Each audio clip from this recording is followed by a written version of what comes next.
puro kayo go Creamline sa PBL. Pero pagka bumibili naman kayo ng ice cream, Selecta. Ganito dapat. Supportahan nyo yung brand. Hindi yung volleyball team lang yung sinusuportahan nyo. A few moments later. Tots Carlos, kaya sa'yo ako eh.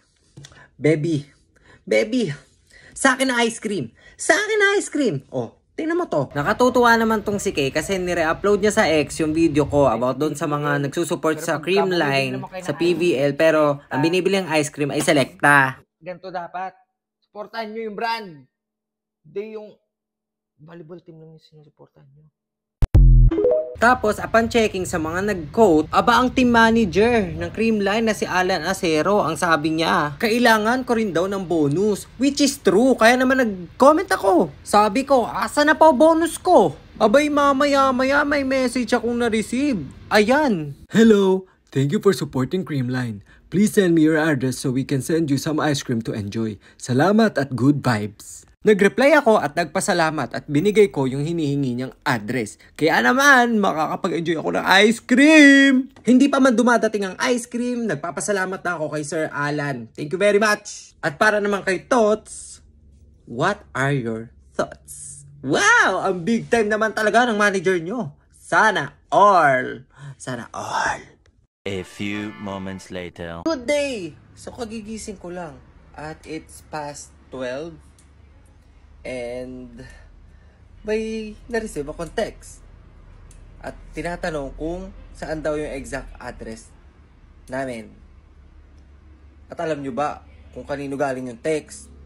So nanggaling lang naman doon sa magdi-deliver ng ice cream from Creamline. Ba, grabe talaga ang Creamline. No? Pinapabilib talaga ako.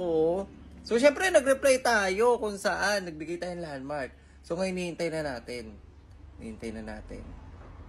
May ice cream kami. Guys, day 2 kasi hindi nila na-i-deliver kahapon. So, 9 AM na ngayon. And nag-text sila. Nagkamali sila ng pasok ng kanto kaya naligaw sila. Nandito na ako sa gate. Hala, isang truck? Eme lang. Practice lang. Mali mo naman. Hala, isang truck nga. Good vibes. Good vibes talaga ako. Hello. Grabe naman talaga ang Creamline. Thank you Sir Alan. Para pang grade 9. Nahihirapan sila kung anong bibigay sa akin. Huwag naman isang truck. Ang grab namin ay masigit lang. Hindi kakasya. Isang sapat lang. Kahit isang piraso lang ho. Joke lang. Ano nga natin? Huwag na, ayoko. At chismoso ko naman sa ganung lagay. May mga bagay na hindi na dapat natin malaman. So, hayaan na natin. Huwag na natin silipin ang laman ng truck. Hala, totoo ba? Siyempre, practice lang. Practice ulit. Paulit-ulit na pagpa-practice. Alam niyo, kuya, matutunaw yung laman ng truck.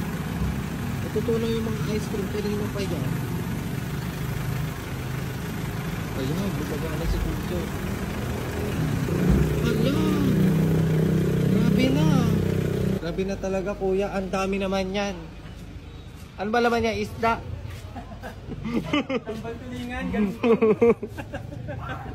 Dito na lang po. Dito po ang aming bahay. Ay, guys, ganyan kadami. Ano? Pupurgahin nyo kami? Grabe na. Alam mo, hindi sila makapasok dahil sa'yo. Nagalit ka na naman sa mga tao. Pinoy Classic. Ito po. Apo. So, totoo lang guys. First time ko to nakita. Kasi natitikman ko pa lang is yung nasa galon na Rocky Road. Cream bars. Oh my God! More? Damn! Ano, mapaglalagyan na ng isda ulit to. Thank you mga kuya. Thank you very much. Grabe naman ang Creamline talaga. Yung dati namin walang laman na freezer. Puno na ng ice cream. Grabe na kayo. Oh. Wow. Talagang nakaka-good vibes ang Creamline. Thank you very much. Bongga to. Nauna pa. Wow. Nauna na siya.